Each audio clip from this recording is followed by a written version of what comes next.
Hello, you're watching News9 Live. Before we begin today, our special on Prime Minister Modi in Kerala, this is a request from all of us to you. Please subscribe to our channel News9 Live for all the news and analysis, but with a different lens each time. Let's deep dive into the news of the day. Prime Minister Narendra Modi is in Kerala for a two-day visit. He arrived at the naval airport in Kochi, Swillingdon Island, clad in a mundu. PM Modi led a mega roadshow along the 2-kilometer stretch from the Tewara junction to the Sacred Heart College grounds. The Prime Minister then attended the Yuvam 2023 interaction program with the youth. Modi is scheduled to hold a meeting with the heads of different church denominations a little while from now. Now, PM meeting the church leaders is imbued, of course, with a political significance. The BJP has been actively wooing Christians, hoping to emulate the success in the northeastern states as well as Goa. And now it may be recalled that on Easter, Prime Minister Narendra Modi visited the Sacred Heart Cathedral Church in New Delhi and offered special prayers. So the question we are asking is, will Modi's Kerala gambit to woo Christians fructify for the BJP? Joining me today in the studio is, of course, my colleague Ajit Vijaykumar, and also several other guests will be joining us tomorrow. But so far as Modi is concerned, tomorrow he shall be flagging off the Vande Bharat Express train service from the Thiruvananthapuram Central Railway Station.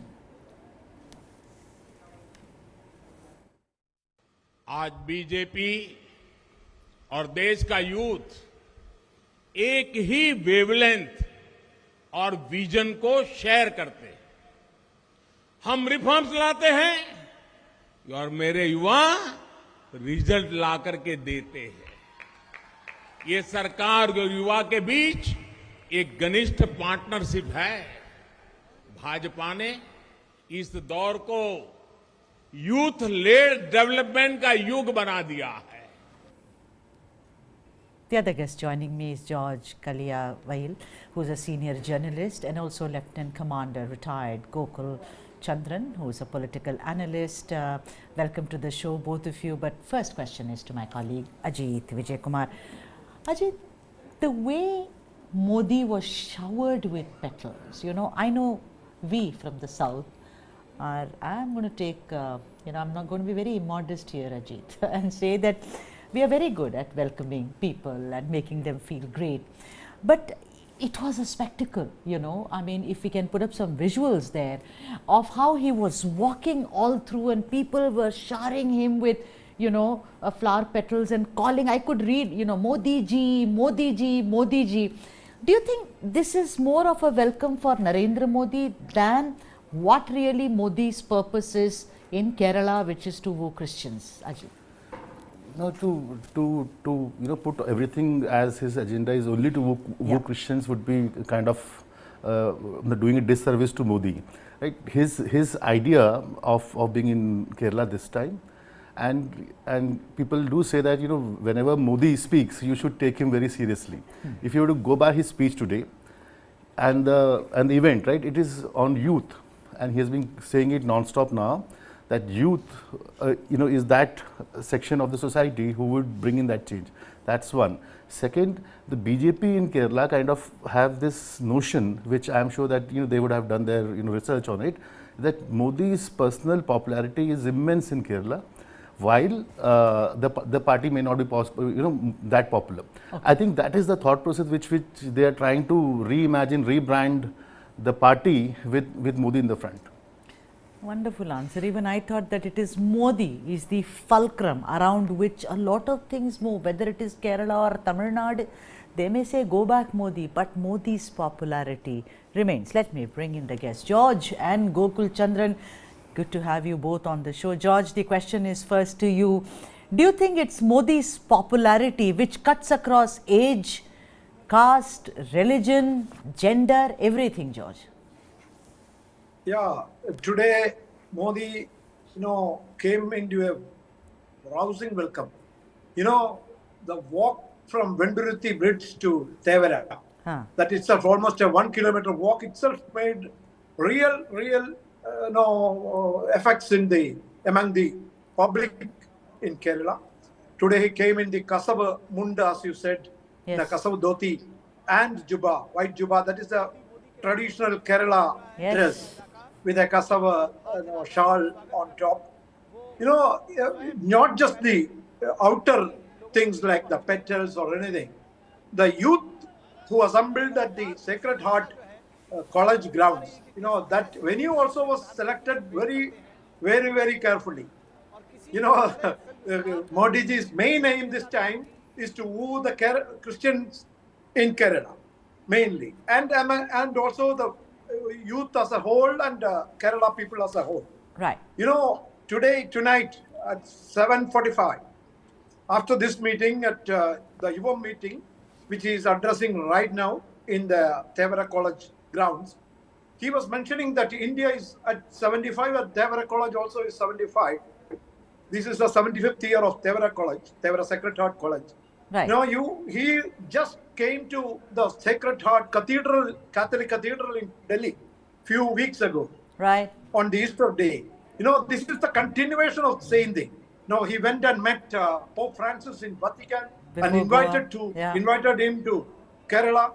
Now, tonight he is meeting all the major leaders of major denominations like Major Archbishop Cardinal Mar George Alanjeri of the Syro Malabar Church. Right. Right. And the others. Right, George. You know, so we'll talk about the significance of this, because there is a political message here. He's not meeting them socially. I mean, he does meet people socially, but this is not a social endeavor. There is a political reason for that, and I'll come back to you, George, because who better than you to actually decode this for us. Gokul, do you think that the whole the way we saw Modi being welcomed in Kerala is of course part of our, and I'm saying our because you are also a South Indian, our culture, where we say he's a prime minister of this country and is most welcome? But do you also see that can this be read as political acceptance also, particularly from the Christians of Kerala? Gokul. Yeah, good evening, Sudha, and good evening, George, sir. What I would like to say, my opening statement would be Rahul Gandhi has forced Modi to get on the road and walk on the road. That's what Rahul Gandhi has done. This is a political message which I want to give. Otherwise, you have never seen Mr. Modi walking such a long way on the road, greeting people. And see, even these people, most of them, I don't think all of them are BJP supporters. Many must have come to meet the Prime Minister, because always when a political leader is coming at the level of Prime Minister, we have an excitement to go and get a glimpse of the person. Right. So all these things, I don't think it is going to transfer into vote. And see, these people were given flowers in their hand and they were asked to just shower it, throw it. These are all pre-planned.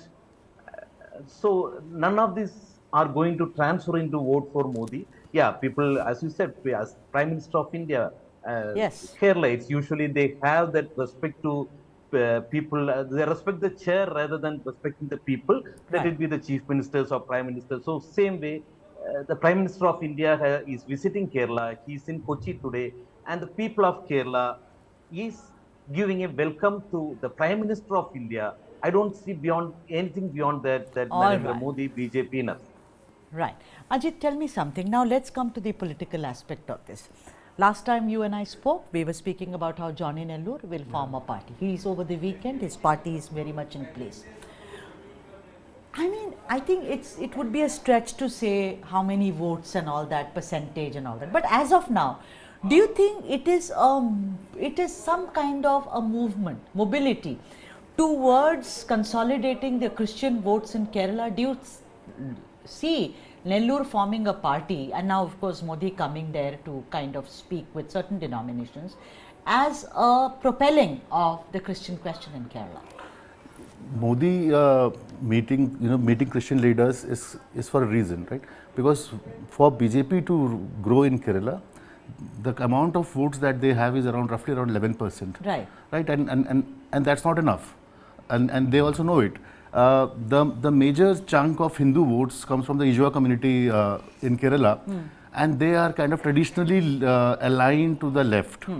So the BJP has been trying hard for over the last, I think, 7-8 years to try and woo that community towards them, but it has not been successful. Yeah, right. Yeah, okay. Correct.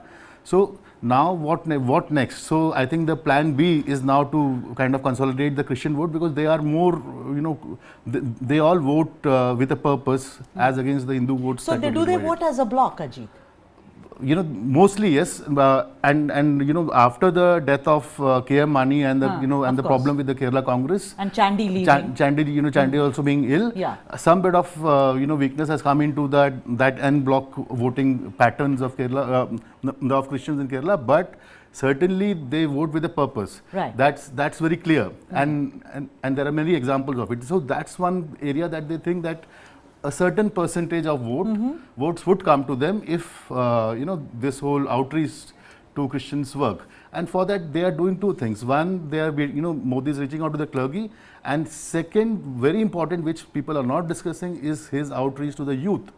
This is very, very important in Kerala, I will say, because all those people who are like 50 plus age population, they are all if they are into some kind of ideology like the left or the Congress ideology, it will be very difficult to kind of wean them away at this point. Correct. That's why the BJP and Modi particularly is trying to reach out to the youth, and this is not please mind this is not a plan for like 2026 or 2024. This is a 10-year plan that they are working on. Oh, very well put, Ajit. I mean, so you know what Ajit was saying is it's a long-term plan. George, let me get you in. The church leaders, the clergy that he's planning to meet this evening at 7:45 or thereabouts, do you think they truly represent the Kerala Christians? There have been questions. Why is my denomination not there? Their denomination has more of a representation, because let's understand something. The leaders, whether it's bishops or other influential leaders who are Christians in Kerala, they are also divided.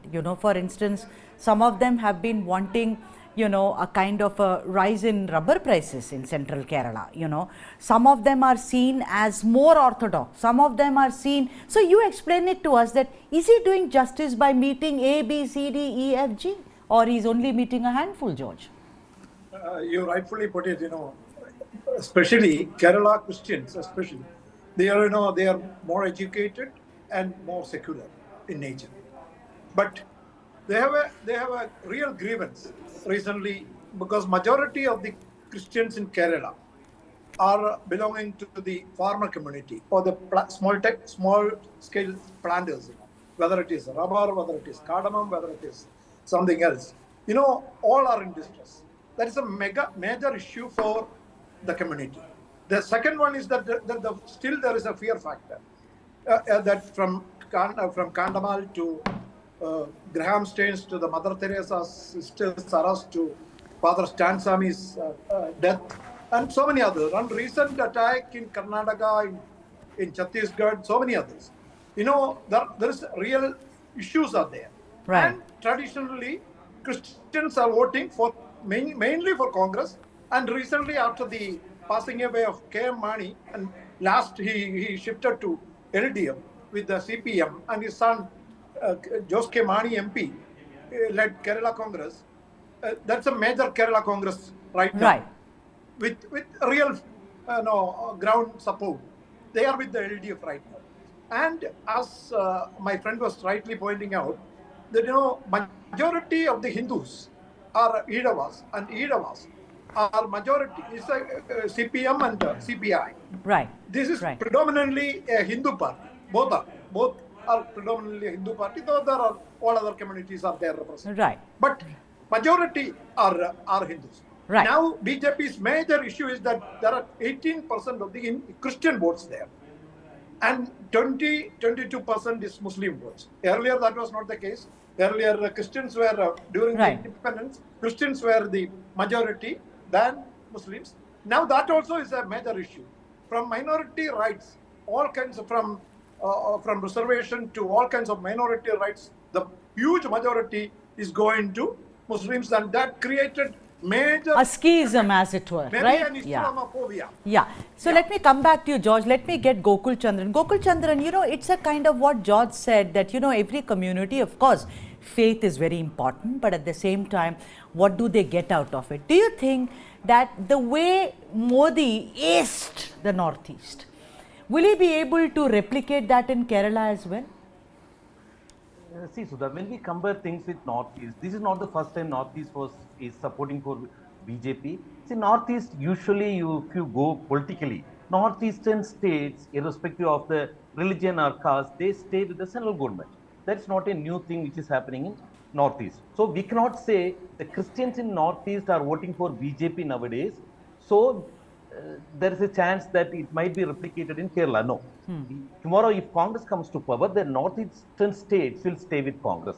Or if a third front comes to power, the northeastern states are going to stay with the third front. That's what we have seen from the political history of the northeastern states. So in this case, see, what is happening is these fathers and these bishops and this head of the organizations, what they are doing is they are under some sort of pressure. See, exactly, you know what happened after Modi ji coming to power after 2014. All the funds which were meant to be coming for these churches, convents, has been somewhere filtered and somewhere it has been stopped.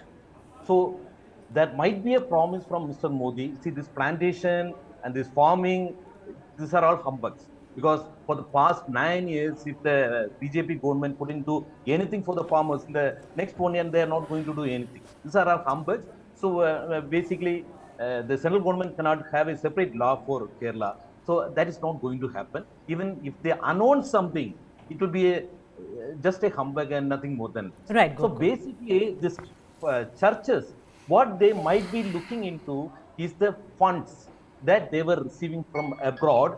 That's the thing that they might be looking into. Maybe if there is a possibility, if they start resume getting those funds, that's what the church must be looking into. But one more thing I want to say, it is not necessary that the Christians will follow the church or the bishops. Or recently, you know what happened? One of the bishops who had supported Modi was asked by the church people to vacate his bungalow, where the bishop house where he was staying. Absolutely wrong. That video is no.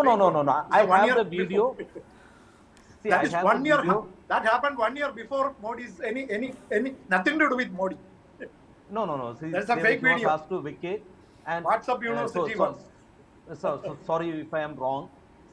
So basically, the point I am going to, maybe I am wrong. Sorry. The point I want to make is the church, the members of the church, the members of the Christian community, it is not necessary they are going to follow some fatwa issued by the bishop. Christians usually they don't show their religious commitment openly. Like I think George wants to come in. George, do you want to respond to Gokul? Yeah. Gokul was saying something, the thing is that Christian priests or leaders, church leaders, they never ask any of their laity people to vote for this party or that party, because people are with all parties. They will never ask, and they never asked. It happened maybe. No, now nobody, including all those 8 bishops who are meeting PM tonight, are going for to ally with Modi or to support Modi. No, not at all. This is they are going under the invitation of Modi, and this has nothing to do with any kind of money thing. There is no foreign fund coming from anywhere for last so many years. These kind of misconceptions are there among the people. No, George, there are real concerns for Christians in Kerala. They are raising that point, and BJP is ruling this country, and they have to raise to BJP. That's all. But I don't think any major shift will be there. But then, George, it would be simplifying everything too much by saying that the bishops are not political, that the bishops do not have, they may not be actively political, but do they have political influence? Even if they are political, they can. Why not? Ask for something, you don't have to. Voters won't do that. We have someone who is now the Chief Minister of Uttar Pradesh, who is a renunciate. There is no law saying you can't be, you can be. But I am saying. No comparison. Yeah, so I want to just ask Ajit, my colleague here, Ajit, the thing is that Do you think these bishops are not political? Because I'll tell you, I was reading a report last time, if you may recall, when we were talking about Johnny Nellore, that one of the bishops had, raised this question about rubber prices not being raised by the BJP government. Now, someone would say, what does a bishop have to do with rubber prices?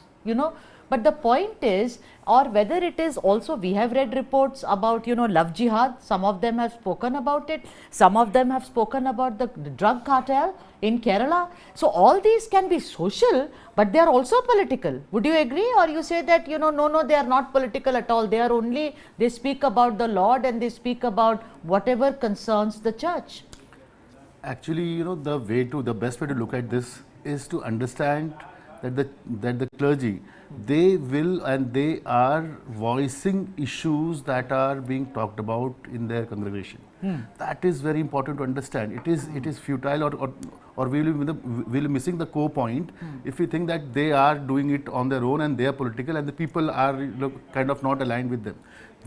Whatever they are speaking out, it is the concerns that are coming out from the society, from their own people. Right. That's why even if they are speaking about issues that may not be purely, in that sense, religious in nature, but the issues are the issues that are concerning the people who they command. We have to understand that thing. People can say that last time also we had this conversation where the whole thing was that the people, the church is different from the people. But then that's not the case. One has to understand that these equations at the ground level work in a very different manner. Right.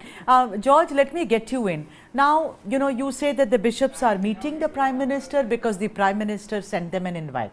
Fair enough. I buy your point.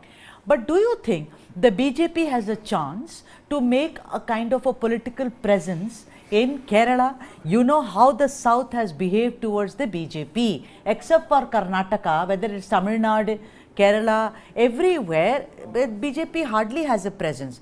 Do you think that Mr. Modi's Kerala outreach towards the Christian will bear fruit? Will it fructify? Will something come to fruition? Not in a major way. I'm sure about it, at least for the 2024 elections. Okay. After that, there is real anger against BJP, Congress and CPM among the Christian voters. That's why, they are not ready to surrender their votes to anybody. Earlier, majority of the Christians were voting for Congress. Now, no way. That is not taken for granted. And there is a shift in that kind of. But that shift is very, very, very, very little. You were mentioning about one Johnny Nellore and his party. I know them very well. All the major leaders who were supporting this movement to launch a new party, they all backtracked, and only few, like the president or two former MLAs who have no voice among the community, or they are almost out from the politics even. These kind of parties won't change anything. And now, I don't think Modi can make any major change, except in Trichur where Suresh Gopi may fight because there is no strong opposition candidate there. Trichur, they have a very little chance. Even they may be in the third row. I don't think they will win, but they can come up definitely. No other constituency. There are Trivandrum, Pathanamthitta, and Kasaragod. They will be near, but there is no winning chance for BJP as of now, even in the next Lok Sabha elections or in the next assembly elections. I think Gokul wants to come in there. Gokul, go ahead and respond, because then I will run out of time and then you will blame me that I don't give you enough time. Go ahead. See, we are talking about Johnny Nellore, but yes. Mr. George, he knows very well. There was a leader, P.C. Thomas, one of the Kerala Congress factions. Yeah. He was with NDA, and he's the biggest former leader that Kerala ever had among the Christians. But then he couldn't do any influence for BJP or NDA. He was part of NDA actually, and he couldn't win his seat as part of NDA. So the Christian leaders, someone like Johnny Nellore or anybody from the Joseph faction or Mani faction joining, is not going to make any inroads for the BJP. And the bishops, I want to refute with Mr. George, because in my childhood days, the church fathers, they used to issue a Ide Leganam in church, something like fatwa. They used to tell which party to vote for. Even today, they are doing that. But at those days, the people in the church, the members of the church, used to follow the father who is giving a diktat. But today, nobody is listening to what the church says or father says, and they are not voting how the church wants. Right, and I think my colleague Ajit wants to come in here and kind of ask both of you, considering you're all from the same state. So Ajit, take it away. Right. So my limited point here is that we have to please understand that what Modi is trying to do is only to change to start the process of changing the narrative. The way the BJP is perceived in Kerala, he wants to change it and he wants to take one step at a time. That's what he's planning to do. And please understand, whenever we talk about change, even in our society, who embraces change first? It's the youth. That's exactly what Modi is trying to do. And this is, while our guests were saying that BJP may not win a seat in 2024 or 2026, I don't think so. They are even looking at winning seats. They only want first to a presence, a leg in, as we say. They want a leg in. That's it. That's that's a very good point. That it's a long-term thing. That you see it because you've studied Kerala very closely and done many stories. So you think it's not to propel people to vote for BJP. It's basically to make their presence felt, right? Because in Kerala, the kind of narrative that has been built is that BJP is an untouchable party. That's what they first have to break, and this all of this is aimed at doing that first. Right. George, the thing is that look at the perception. Now what Ajit said, it is seen to be not a party which is very favorable towards Malayalis, so language is a major binding factor. The point also is that, look at the overall, it's about a couple of bureaucrats wrote to Prime Minister and said that there is general fear, there is scare. There is also a lot of, events and incidents which happen, which is against the Christians. Generally, there is a perception that the minorities, whether it be, both, are not very safe under this central dispensation. Do you think Kerala carries that very majorly, George? I fully agree with Ajit. It is a long-term plan and it is going on as of now. Prime Minister Modi is doing exactly what he wanted to do. And it will have a rippling effect later, definitely. And the Christian community in Kerala, especially, they don't treat Modi or BJP as an untouchable party. Earlier, it was untouchable for so many other reasons because of the attacks which is happening in other parts of India and the campaign of conversion. That conversion, when in 1947 the Christians in India was 2.9% and now it is only 2.3%. It is going down like anything. Still, there is a campaign against Christians that they are trying to convert people. These kind of false campaigns are happening, and that creates a major fear factor, major anguish among the Christians in Kerala and other minorities also. They never feel safe earlier. Now in Kerala they don't face a problem. Now you can see in this stage itself there is not even a Hindi word. Though Prime Minister is speaking in Hindi, it is immediately translated into Malayalam. But the entire stage, everything is written in English. Right. And the venue selected, they are Let's very, wait. very Like Ajit was saying, and all of you have concurred that this is not about 24 or 26 or whatever. It's a long-term plan, and only time will tell whether the BJP is able to make an impressionable presence in Kerala. I'm so sorry, but I've completely run out of time. Thanks are due to both George Yu and Gokul Chandran for joining me on this broadcast. Thank you so much, Ajit, for joining. Lots of news and analysis coming up. You're watching News9 Live.